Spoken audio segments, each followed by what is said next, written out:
egiten duena da, piparrak freskoak ekarri eta jendeari erreta eman, etxen zuritu ditzaten, da enbotatzeko edo kongelatzeko, urte guztiako eukitzeko, ezta?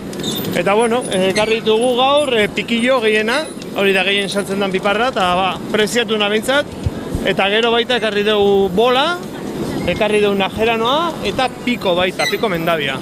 Bueno, sistema uste betiko izan dana, fabrika guztietan ibiltzen dutena, bakarrik, erretzeko sistema diferentea dela, guk hemen propanoekin erretzen dugu, eta, seguzetokitan, bai egurrekin, nahiakin da erretzen dute.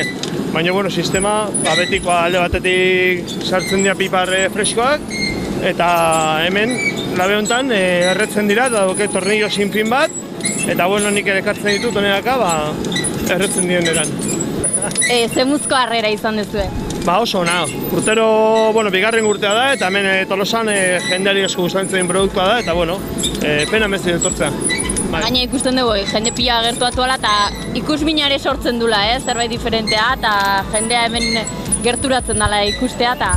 Beti atrazioa dauke, jende guztintzako baina, jende edadetue, gaztek, umek eta asko gustatzen zaie, zio ikusten dutelako eta nola erretzen dien da gauza berezia da. Egongo gea, urri guztin, seguraski baietz. Eta azaroako lehenengo astea, zatik aurten bero handi gaitia eta piparrak heltzen ari dira oso azkar, orduan ez dakigu noiz bukatuko den temporada.